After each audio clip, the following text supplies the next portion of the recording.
Students, hope you all are doing well. In today's lecture, I will be explaining guys some questions about congruency. So let's begin.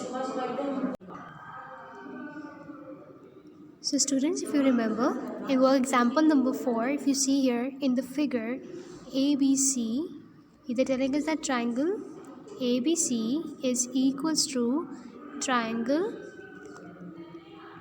CED. कह रहे हैं कि जो triangle ABC है वो triangle CED के बराबर। हम आपको याद हो हम लोगों ने कल लास्ट टाइम में पूरी डायग्राम डिस्कस की थी। और जब हमें ये स्टेटमेंट दे दिया इसका मतलब होता है कि दोनों ट्राइंगल्स आपस में कॉन्ग्रुएंट है। कॉन्ग्रुएंसी जब भी हम लोग चेक करते हैं, आपको मैंने बताया था कि we check first thing we check is the shape, second thing we check is the vertex, third thing we check is the angle, and fourth thing we check is the side. So these four things are the things we check for congruency. So what we do is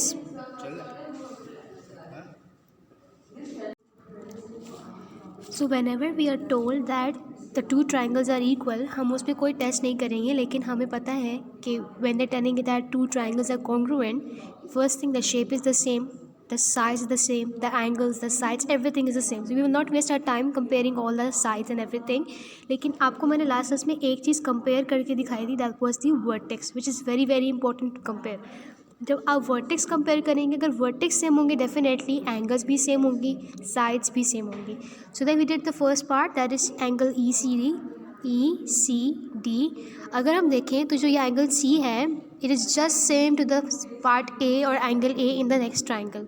Similarly, if I look at the second part, that is angle ECB, that is angle EC and B, they're talking to us about this part, and if I just see it, it is just same to this angle D over here, that was 60 degree. So the last class we have done till here.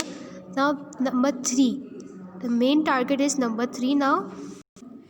So if we see here now, if I write down all the angles we are given here, तो मुझे ये पता है कि angle, because they're talking about angle ACB, that is angle A, C and B, we know that they're talking about actually this angle. तो हमें पता है कि एक ट्राइंगल है, और अगर हमें एक भी एंगल फाइंड करना होता है, हमारे पास बाकी दो एंगल्स तो होने चाहिए. And so we have this 20 degree and we have this as 60 degree, जो कि हमने अभी ऊपर फाइंड किया है. ठीक है. So what we gonna do is,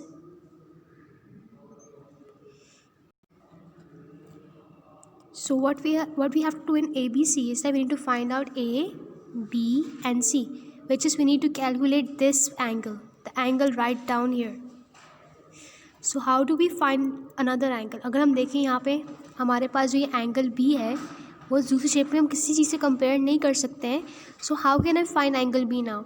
So we know that in a triangle if we need to find an angle, what we do is हमारे पास बाकी दो एंगल्स होने चाहिए, right? So how do we do that? We need to find out this angle. We need to see if we are given the other two angles. हमारे पास ये वाला angle है, that is 20 degree, and we have this angle that is 60 degree. हमने ये अभी ऊपर के तमाम क्वेश्चन सॉल्व करते हमने ये डिराइव किया है कि that angle A is 20 degree and angle C is 60 degree. ठीक है. So we can find angle B very easily now, because angle on a triangle add up to 180 degrees. What I'm going to do is B degree or angle B plus 60 degree plus 20 degree is equals to 180 degree. Why? Because angles in a triangle add up to 180 degree. Now what I'm going to do is angle B is equals to 60 plus 20 is what? It's 80. 180 minus 80 degree. So angle B degree plus, basically it was 80 degree here, is equals to 180. What we have done is we have taken this 80 over there. I just did the step very directly, but for those who have doubts here, I am doing it again. 180 degree minus 80 degree, and so I'm going to get angle B is equals to 100 degree. So this angle right here is 100. Okay, again I'm recalling, first part में हमने angle ECD find किया था कि इस triangle में angle ECD कौन सा है। तो हमें पहले ही बताया गया था कि दोनों ट्रायंगल्स आपस में कॉन्ग्रुएंट है। तो हम लोगों ने क्या किया, हम लोगों ने उसको कंपेयर किया, एंगल ECD को या ट्रायंगल ECD को कंपेयर किया नीचे वाले ट्रायंगल के साथ। हमने देखा कि जो यहाँ पे A है वही यहाँ पे C है। तो अगर यहाँ पे A पे एंगल 20 डिग्री बन रहा है तो यहाँ पे C पे एंगल भी 20 डिग्री ही बनेगा। इस तरीके से हम लोगों ने क्या किया, हम लोगों ने पार्ट A या पार्ट 1 कम्प्लीटली सॉल्व किया। अब हम आते हैं towards the second part, angle ECB. Angle ECB was actually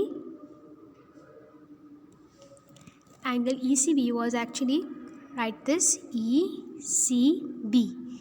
तो वो पूछ रहे थे कि यहाँ पे एंगल C पे एंगल कौन सा बन रहा है। सो हमने क्या किया, हमने इस फुल ट्रायंगल को कंपेयर किया ऊपर वाले ट्रायंगल के साथ। हमने यहाँ पे गौर किया कि इट वाज, ये एंगल जो है ना जहाँ पे C है, it is just same to angle D above. So यहाँ पे कितने डिग्री का एंगल बना है, इट वाज 60 डिग्री। तो यहाँ पर भी 60 डिग्री ही एंगल बनेगा। अगर हम देखें हमारे पास यहाँ पे दो एंगल्स आ चुके हैं इस ट्रायंगल में, 20 डिग्री और 60 डिग्री।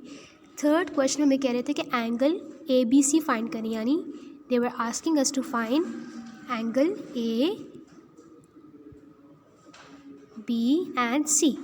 तो हमें पता है कि अगर हमारे पास दो एंगल्स गिवन है और अगर हमें कोई तीसरा एंगल फाइंड करें किसी भी ट्रायंगल में, we know that all the angles of a triangle are up to 180 degree. इसलिए मैंने ये प्रॉपर्टी यूज़ की और मैंने एंगल ABC निकाल दिया। ठीक है, now let's come towards the fourth part, the length AC. So the length AC is right here.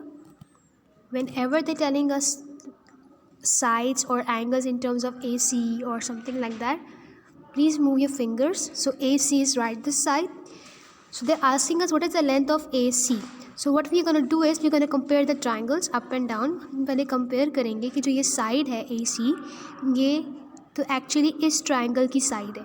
हमें क्या करना है, compare करना है कि ये जो triangle है, जो ये side है, ये दूसरे triangle में कौन सी side है। जब मैंने compare किया, we got to see that this is actually nothing but which side? Which side is this? Think about it.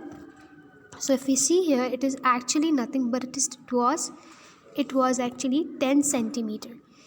ये side AC जो है, side AC is just equals to side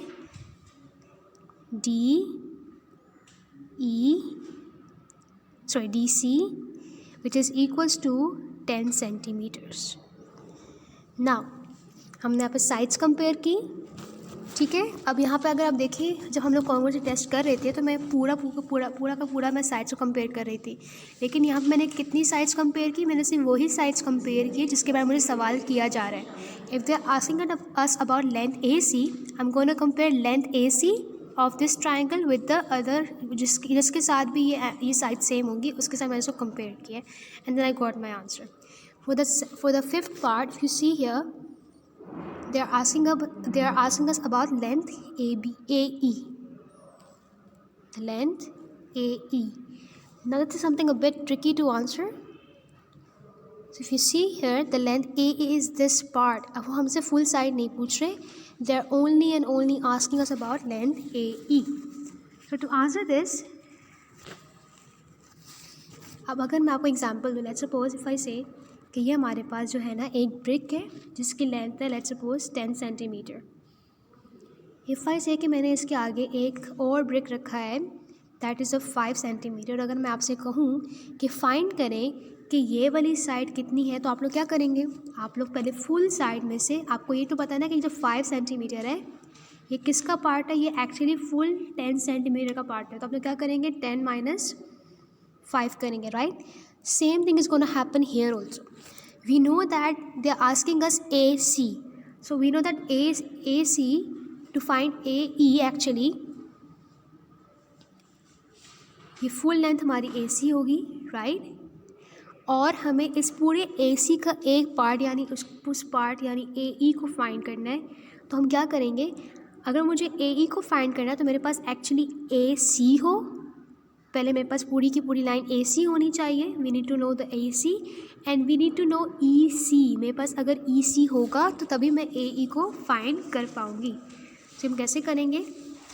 we know that A C is what? A C is 10 centimetre.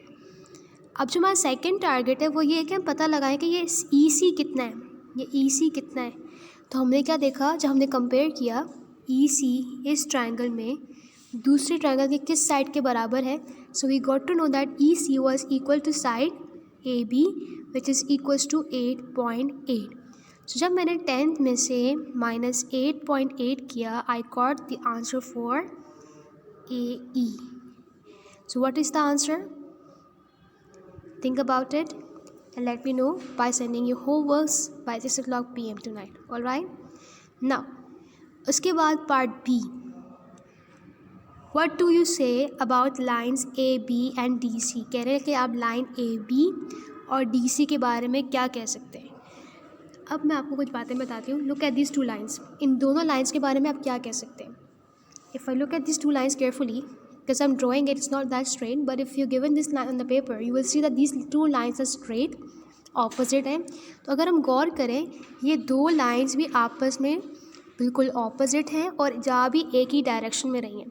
वो lines जो एक दूसरे के बिल्कुल सामने हो, ऑपोजिट हो, उन्हें हम क्या कहते हैं? We call it parallel lines. मतलब ये दोनों लाइंस क्या हैं? दूसरे के पैरेलल हैं.